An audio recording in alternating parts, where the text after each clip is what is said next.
I'm James, 34, and for 8 years, I lived a beautiful lie, believing my daughter Chloe was my own flesh and blood. But last Tuesday in our Boston townhouse, my wife, Evelyn, made a fatal mistake by leaving her personal tablet unlocked on the kitchen counter. That single careless oversight triggered an irreversible chain reaction. What did I discover in those private files? A hidden DNA test showing 0% paternity, offshore accounts holding millions, and intimate photos of Evelyn with my boss. Within just 48 hours, my entire existence collapsed into absolute ruin. And the mastermind behind it all? Evelyn was currently standing in the kitchen, humming softly as she sliced lemons for her tea, completely oblivious that her decade of deceit was about to end. Before we get into this, please take a moment to like and subscribe. But only if this story truly resonates with you. And drop your location and local time in the comments. I want to know where you are right now. I stood by the window of our Boston townhouse, watching the rain slick the cobblestones of the street below while the grandfather clock in the hallway chimed 8 times. In the kitchen, my 8-year-old daughter, Chloe, was hunched over the marble island, her small hand carefully guiding a charcoal pencil across a sketchpad. She had the same quiet intensity one possessed, the same habit of biting her lower lip when she concentrated on a difficult drawing. For 8 years, I had believed she was the very anchor of my existence, the physical proof of the love I shared with my wife, Evelyn. But tonight, as I looked at her, my heart did not swell with the usual paternal pride. Instead, a cold, suffocating dread settled deep in my chest. Evelyn was out, supposedly attending a charity committee meeting that had run late for the 3rd time that week. The house was quiet, almost clinical in its perfection, a beautiful structure built on a foundation of shifting sand.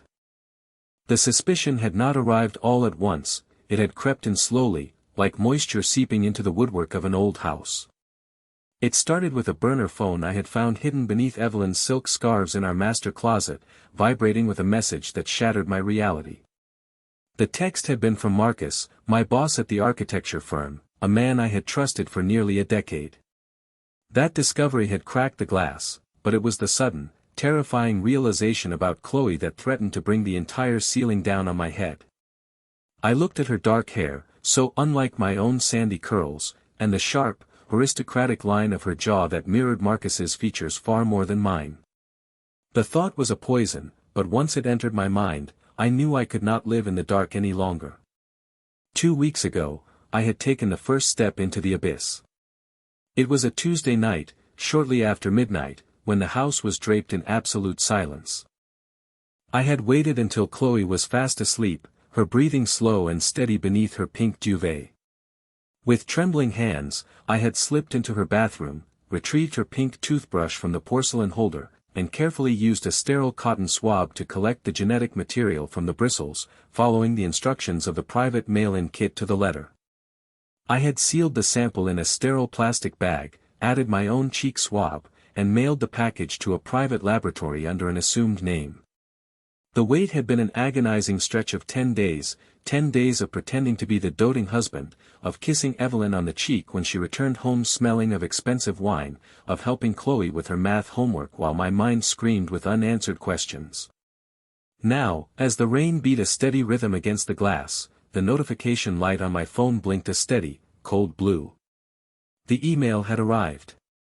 My fingers felt numb as I tapped the screen to open the attached document. I bypassed the legal jargon and the complex genetic charts, my eyes searching for the single line that would decide the rest of my life.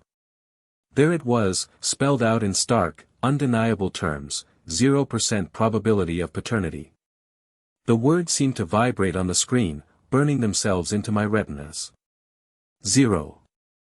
The man I had called my brother, the boss who had mentored me, and the wife I had cherished had spent nearly a decade spinning a web of deceit so vast that my entire adult life was nothing but a lie. Chloe was not my daughter. I closed my eyes, feeling a wave of nausea wash over me, followed closely by a terrifying, absolute calm. The man who had entered this house tonight was dead, and in his place stood someone who had nothing left to lose, ready to tear down the walls they had built around me. The screen of my phone remained lit, casting a cold, blue glow over my trembling hands as the word 0% probability of paternity burned into my mind. I felt the air leave my lungs as if a heavy marble column had collapsed directly onto my chest, pinning me to the hardwood floor of my small, temporary home office. I stared at the ceiling, my heart hammering a frantic, erratic rhythm against my ribs. In the other room, the soft scratching of Chloe's pencil continued, a sound that had once brought me immense peace but now felt like a scalpel carving away the last remnants of my old life. Every memory I had of her birth, her first steps, her laughter, and her scraped knees was suddenly retrofitted with a grotesque, mocking frame. She was not mine. She was the biological offspring of Marcus, the man who had patronizingly patted my shoulder at office parties while sleeping with my wife. The next morning, I met my private investigator, a retired detective named Thomas, in a quiet diner on the edge of the city. He slid a thick manila folder across the laminated table, his expression grim. Thomas had been tracking Evelyn's movements and digging into her digital history for weeks. What he found confirmed my worst fears and pushed the knife even deeper. According to the travel records, credit card statements, and old hotel registries he had unearthed, Evelyn and Marcus had been intimately involved long before I even bought her engagement ring. Our entire marriage, the beautiful Boston townhouse, the cozy family dinners, and the career advancements Marcus had so graciously handed me over the years were nothing but a carefully constructed theater. I was never the lead actor in my own life, I was merely a convenient prop, a respectable screen to shield Marcus' reputation and keep Evelyn's wealthy family from discovering her scandalous affair with a married partner of the firm. The betrayal was a sickness, but the anger that followed was a cure. I gathered the folder from Thomas, along with the encrypted financial ledgers I had secretly downloaded from the firm's servers before my abrupt termination, and drove straight to the high-rise office of Victoria Vance. She was a legendary divorce attorney, a woman known in Boston legal circles as a merciless predator who dismantled unfaithful spouses with surgical precision. I sat in the leather chair opposite her desk, placing the 3 pillars of my vengeance before her, the explicit photographs of Evelyn and Marcus at the boutique hotel, the forensic evidence of their offshore embezzlement scheme, and the indisputable DNA results. Victoria did not look shocked, instead, a slow, predatory smile spread across her face as she reviewed the documents. She explained that while the legal system could be slow, the evidence I possessed was a nuclear option. We had enough to not only secure a devastating divorce but to completely destroy Marcus' standing at the firm and expose their financial crimes to the federal authorities. For 3 hours, we sat in her office, meticulously drafting a counterstrike designed to strip both of them of everything they valued. We would not serve them quietly in a lawyer's office. We would wait for the perfect moment of maximum exposure, a public stage where their lies would be laid bare before the very peers they had spent a decade trying to impress. As I walked out of her building into the cool autumn afternoon, the weight in my chest had transformed into a sharp, driving purpose. They had cast me as the fool in their play, but they had no idea I was about to rewrite the final act. The days leading up to the annual gala of Carter and Associates were defined by a suffocating, calculated silence that filled every corner of our Boston townhouse. I played my role to perfection, adopting the guise of a defeated, broken man who had accepted his sudden unemployment with nothing more than a quiet sigh. Evelyn, ever the master of manipulation, watched me with a hawk-like intensity, searching for any crack in my armor, any sign that I knew the truth about her and Marcus. She tried to soothe my wounded pride with soft words and empty promises of a better future, but her eyes remained cold, calculating the days until she could finally cast me aside.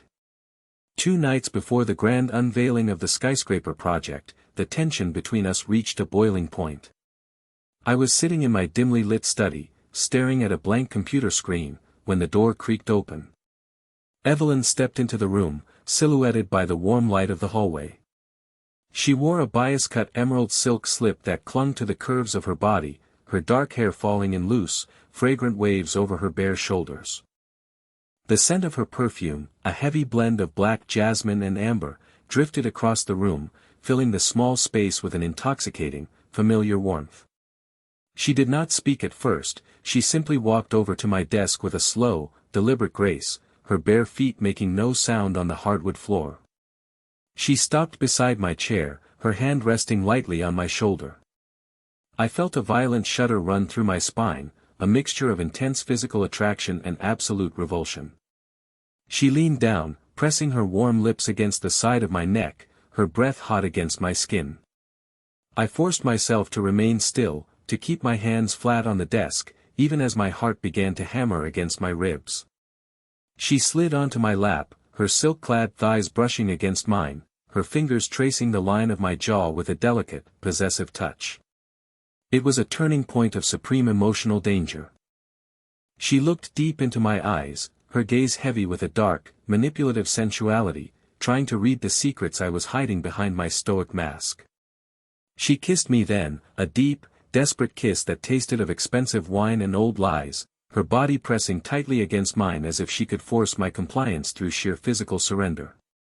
In that moment of peak emotional tension, as her hands slid beneath my shirt and her lips traced a path down to my collarbone, the threat of exposure was palpable.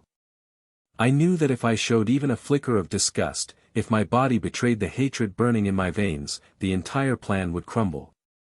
I forced myself to respond, wrapping my arms around her waist, pulling her closer until the boundary between my performance and my rage blurred into a single, suffocating heat.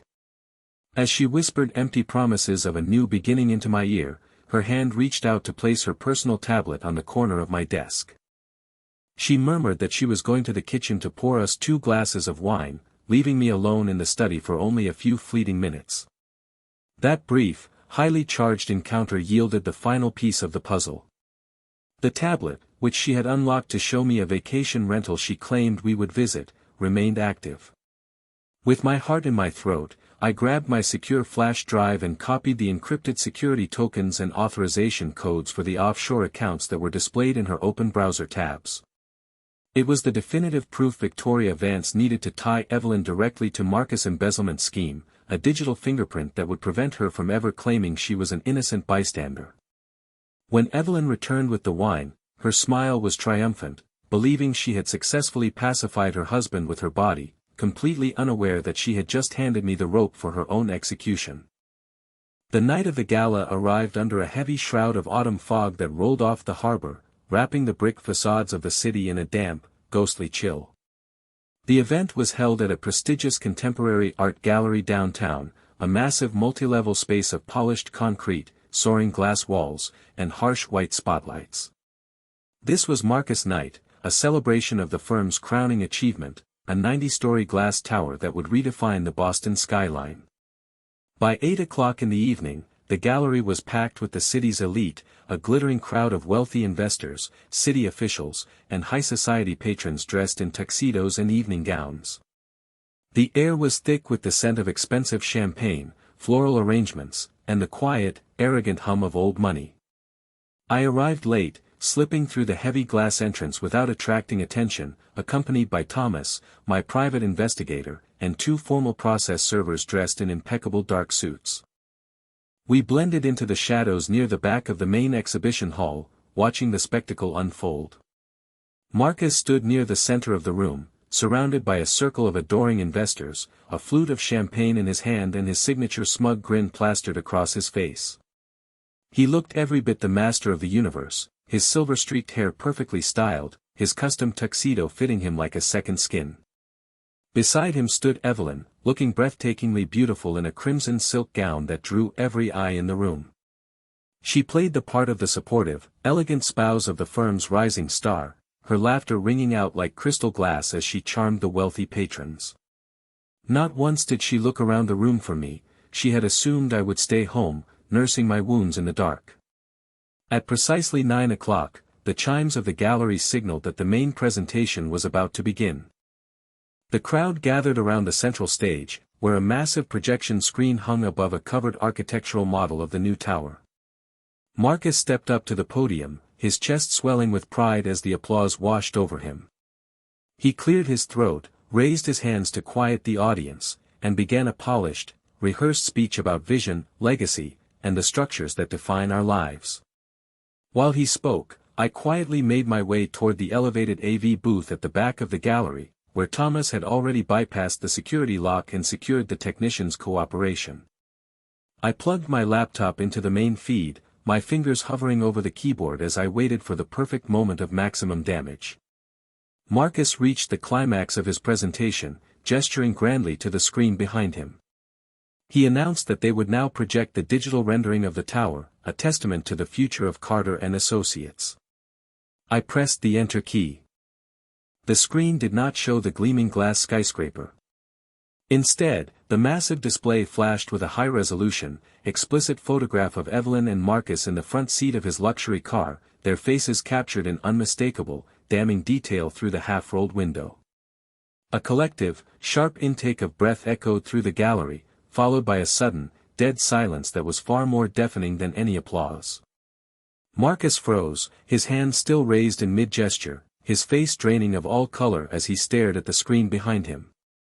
Evelyn gasped, her hand flying to her mouth as her eyes widened in sheer, paralyzing terror.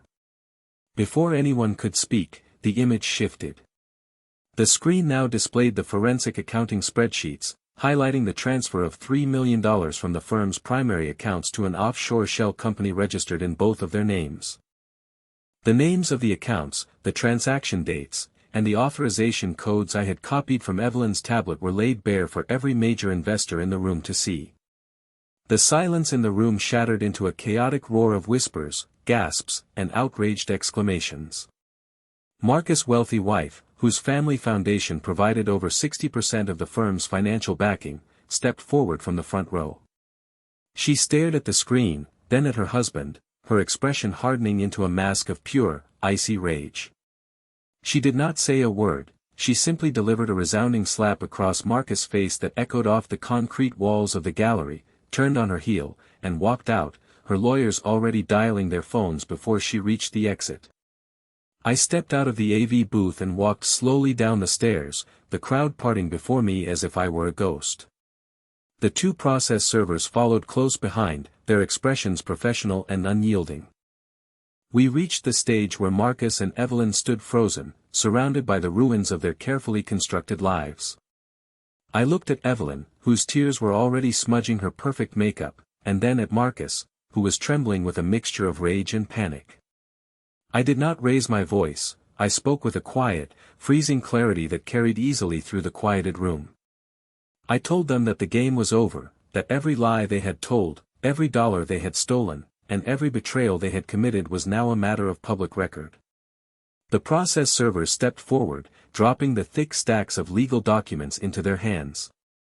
Marcus was served with a lawsuit for alienation of affection, corporate fraud, and embezzlement, while Evelyn received the divorce papers and the paternity suit that would reveal the truth about Chloe to the entire world.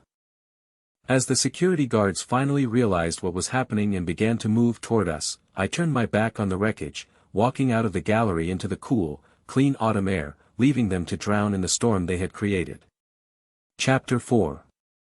The cool autumn air of Boston did little to extinguish the fire burning in my veins as I walked away from the contemporary art gallery, leaving the echoing murmurs of the city's elite behind me. The rain had stopped, leaving the streets of the Fort Point district dark and gleaming like polished obsidian under the pale amber glow of the streetlights. Behind me, the glass facade of the gallery remained illuminated, a glowing cage where the lives of Evelyn and Marcus were actively unraveling. Thomas, my investigator, gave me a silent, respectful nod before slipping into the shadows of the foggy street, his job completed. The two process servers followed him, leaving me alone with the heavy, metallic silence of the night. I climbed into my car, my hands gripping the leather steering wheel so tightly my knuckles turned white. The adrenaline that had carried me through the public execution of my marriage and my career was beginning to recede, leaving behind a cold, hollow exhaustion that weighed heavily on my chest. I drove through the winding, historic streets of the city, navigating toward the small, temporary apartment I had leased in South Boston. It was a sterile, sparsely furnished space, a far cry from the warmth and luxury of the townhouse I had spent 8 years building, but tonight, it felt like the only safe harbor left in the world. I parked on the street, walked up the narrow stairwell, and threw my keys onto the kitchen counter. The silence of the apartment was deafening. I sat on the edge of the small sofa, staring at the blank wall, my mind replaying the look of pure, unadulterated terror on Evelyn's face when the DNA results flashed on the screen. I had won the first battle, but as I stared into the darkness, I knew that a wounded beast is always the most dangerous, and neither Marcus nor Evelyn would let themselves be ruined without a fight. The first complication arrived shortly after midnight. I was lying awake on the mattress, staring at the ceiling, when a sudden, violent banging rattled the front door of the apartment. I stood up, my heart instantly resuming its frantic pace, and walked cautiously into the narrow hallway. Through the peephole, I saw Evelyn. She was still wearing the crimson silk gown from the gala, but the elegance was entirely gone. Her hair was damp and disheveled from the fog, her expensive makeup smeared around her eyes like dark bruises, and her face was contorted with a venomous, desperate rage. I unlocked the door and pulled it open, but before I could speak, she pushed past me into the living room, her high heels clicking sharply against the bare floorboards. She turned on me, her eyes wild and bloodshot. "You think you are clever, James," she spat, her voice a harsh, trembling whisper that cut through the quiet room. "You think you can just destroy everything we built, humiliate me in front of everyone I know, and walk away with a smug smile on your face." I stood by the door, keeping my posture rigid, my voice flat and devoid of emotion as I told her she had destroyed our life the moment she let Marcus into our bed and lied about the father of our child. Evelyn let out a sharp, mocking laugh that sounded dangerously close to hysteria. "Our child," she sneered, stepping closer to me, the scent of champagne and sweat radiating from her. "Chloe was never yours. She was never going to be yours. You were just a convenient, boring placeholder, a safe little harbor while Marcus and I built our future. Marcus is 10 times the man you will ever be, and you are nothing but a disgruntled, pathetic employee who couldn't even keep his job." She stepped even closer, her finger poking sharply into my chest, her voice dropping to a low, venomous hiss. "But you made a mistake, James. You think those financial records and those photos are going to save you? Marcus has connections in this city that you cannot even begin to comprehend. His wife's family owns half the political establishment in this state. They will protect him to protect their own money, and they will crush you like a bug. And as for Chloe," she continued, a cruel, triumphant smile spreading across her lips, "you will never see her again. I have already instructed my lawyers to file for an emergency restraining order. You proved tonight that you are unstable, a danger to our daughter. You are not her biological father, and after what you did tonight, no judge in this city will ever let you near her again. I will make sure she forgets your name, James. I will make sure she grows up knowing you as the pathetic clown who tried to ruin her family." The words felt like physical blows, tearing through the armor of my anger and striking directly at the raw, bleeding center of my grief. I wanted to scream, to grab her by the shoulders and shake her until she admitted the monstrosity of what she had done, but I forced myself to remain silent, my jaw clenched so tightly it ached. I pointed toward the open door, my voice a low, dangerous rumble as I told her to get out of my apartment. She stared at me for a long, tense moment, her eyes filled with absolute contempt, before turning on her heel and sweeping out of the room, slamming the door behind her so hard the cheap drywall vibrated. I did not sleep for the rest of the night. I sat on the sofa, clutching a glass of water, Evelyn's threats echoing in the silence of the room. The realization that she could legally sever my connection to Chloe was a terrifying reality I had not fully prepared for.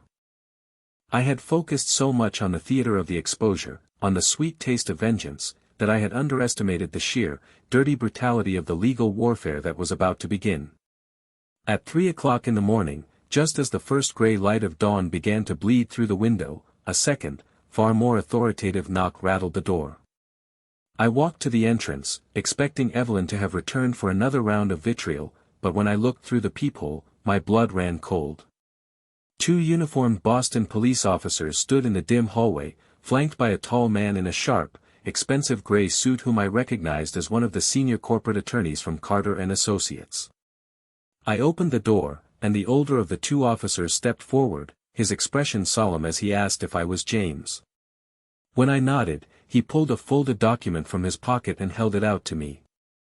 "James, we have a warrant for your arrest, and a search warrant for these premises," he said, his voice echoing loudly in the quiet stairwell.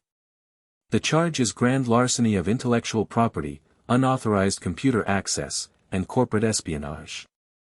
Before I could fully process the words, the second officer stepped forward, grabbing my arm and turning me around to secure my wrists in cold, heavy steel handcuffs. The corporate attorney stood in the doorway, a smug, satisfied smirk playing on his lips as he watched the officers lead me out of the apartment. Behind them, two plainclothes detectives entered my living room, immediately heading toward my desk where my laptop, my external hard drives, and the secure flash drive containing the offshore account data were sitting.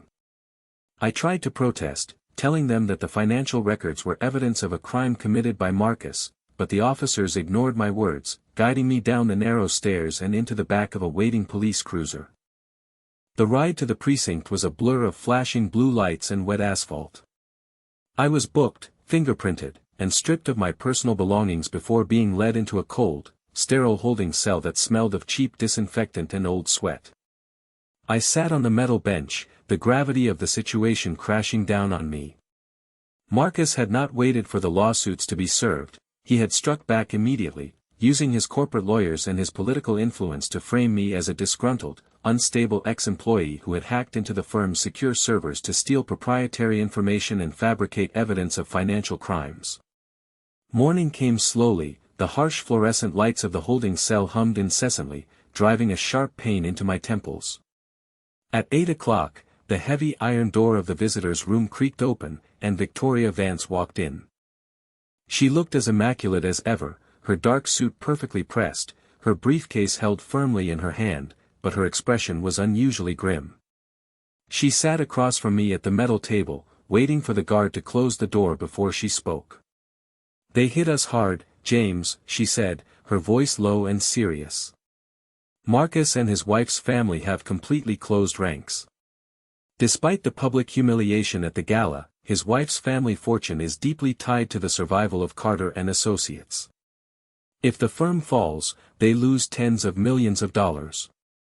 So, they have decided to protect Marcus for now, or at least protect the firm's reputation, by completely destroying yours.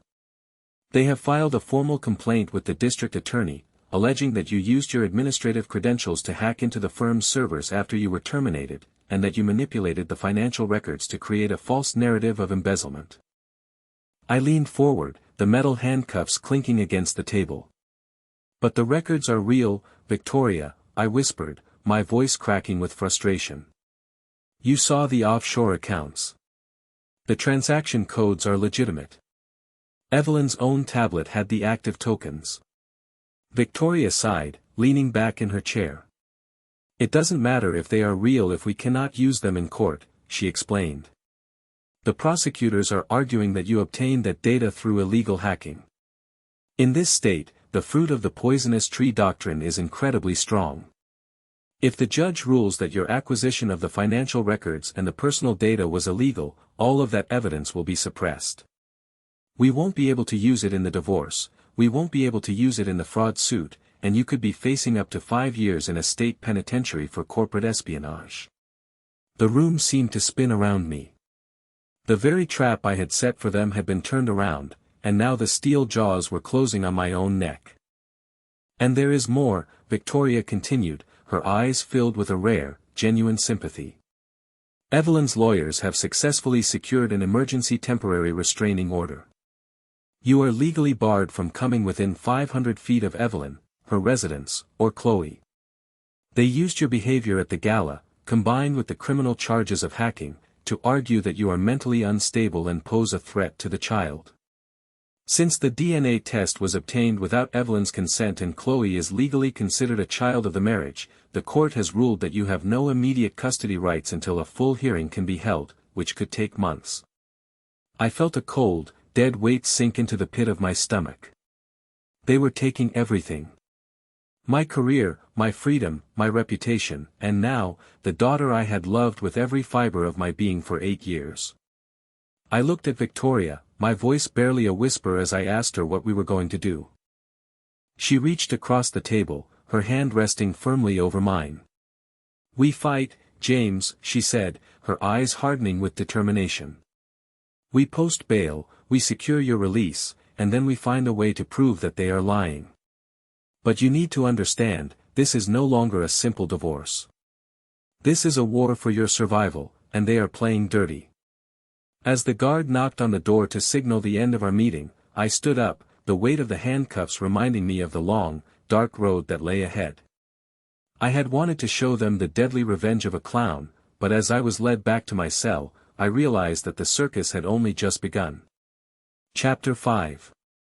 The heavy iron doors of the precinct slid shut behind me with a metallic clang that seemed to vibrate through the soles of my shoes, releasing me into the damp, gray chill of a Boston morning.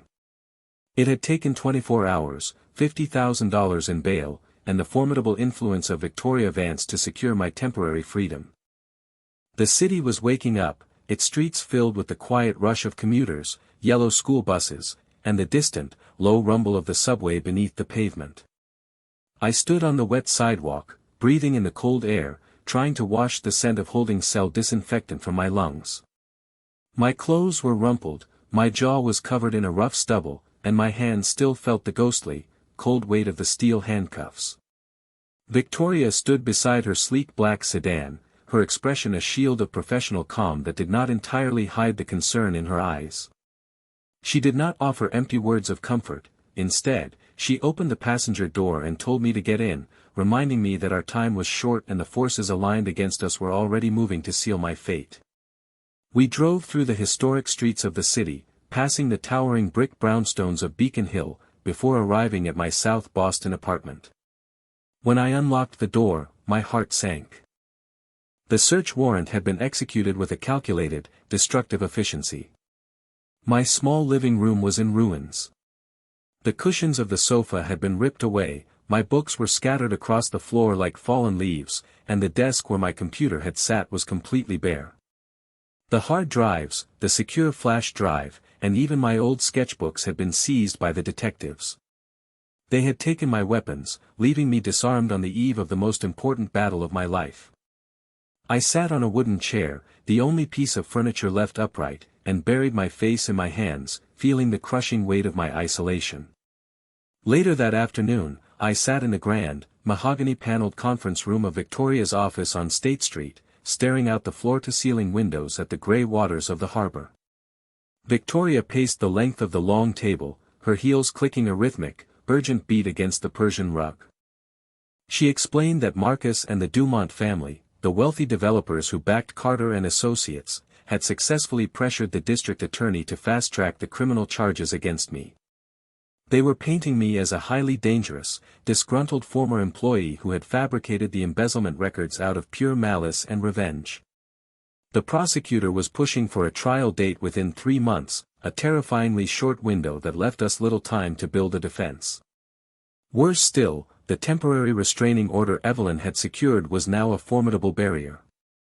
I was legally forbidden from contacting Chloe, from visiting her school, or even from walking down the street where our old townhouse stood. Victoria warned me that if I violated the order by even a single foot, the police would immediately return me to jail, and any chance of winning custody or proving paternity fraud would be lost forever. The system, designed to protect the innocent, was being masterfully manipulated by those with the wealth to buy its favor, turning my love for my daughter into a weapon to be used against me. The agony of that separation was a constant, dull ache that made every breath feel like a struggle. One cold Tuesday afternoon, unable to bear the silence of my empty apartment any longer, I traveled to the edge of the Back Bay neighborhood, careful to remain exactly 600 feet away from the iron gates of Chloe's private school. I stood near the corner of a busy intersection, blending into the crowd of parents and students, holding a pair of compact binoculars concealed in the sleeve of my coat. When the bell rang and the children began to pour out into the courtyard, my eyes searched the crowd until they found her. Chloe was sitting on a stone bench near the entrance, her small hands holding a sketchpad, her dark hair falling over her shoulders just as it had on the night I received the DNA results. She looked pale, her usual bright smile replaced by a quiet, solemn expression that broke my heart. I watched her draw for several minutes, my chest tightening with a powerful, protective instinct, wanting nothing more than to run across the street, wrap my arms around her, and tell her that I had not abandoned her. But before I could move, a sleek black luxury vehicle pulled up to the curb. Evelyn stepped out, dressed in an elegant wool coat, her face cold and composed. She walked over to Chloe, took her by the hand, and led her toward the car. From the passenger seat, Marcus leaned forward, offering Chloe a small toy which she accepted with a hesitant, quiet nod. I watched them drive away, the taillights disappearing into the Boston traffic, realizing with a sickening certainty that they were already working to erase my memory from her mind, replacing me with the biological father who had bought his way into her life. The financial warfare was equally brutal.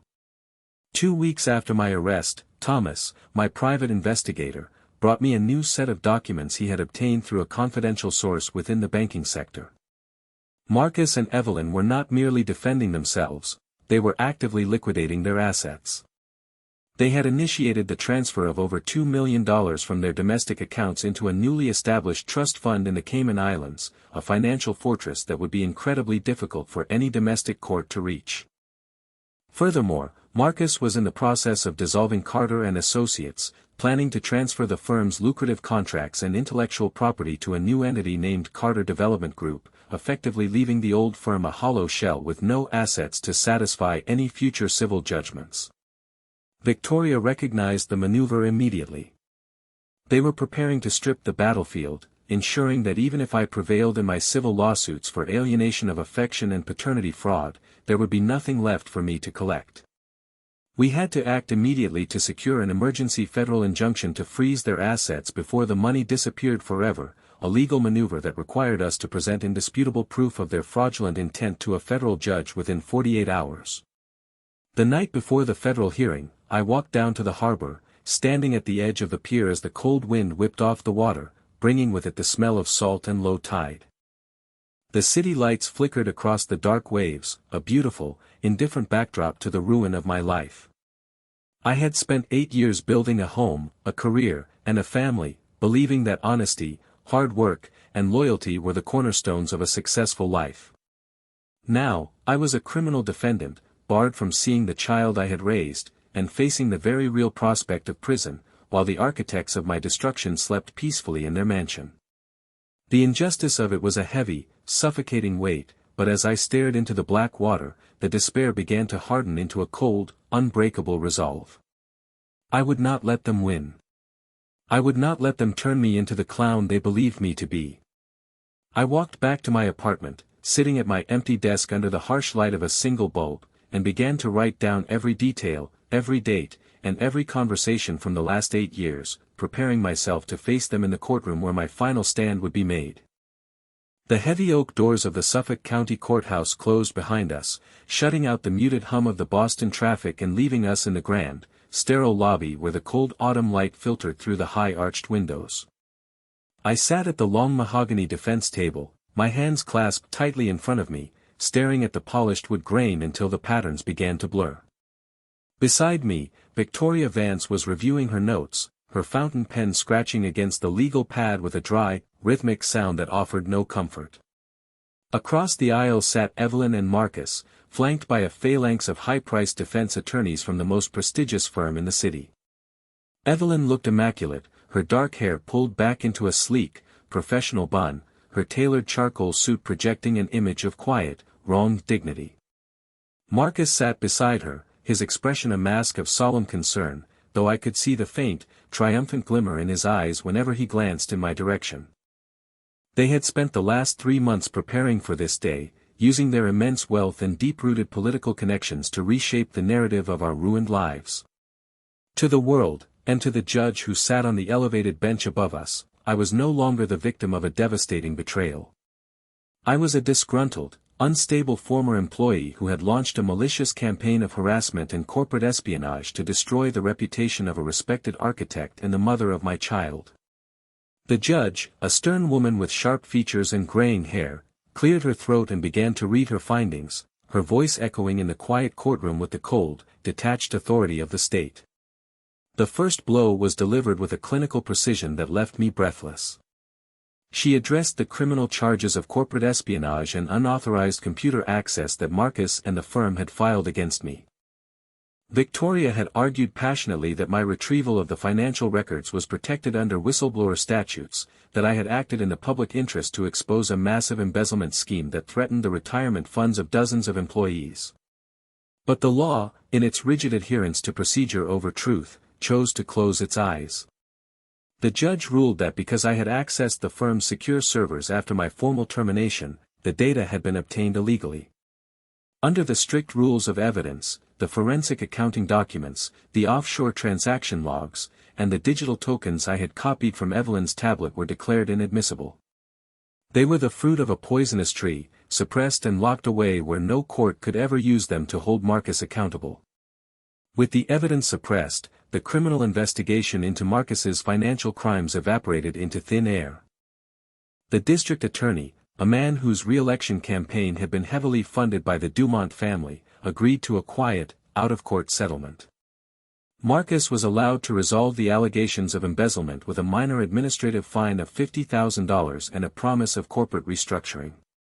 It was a meaningless gesture, a drop of water in the ocean of his wealth.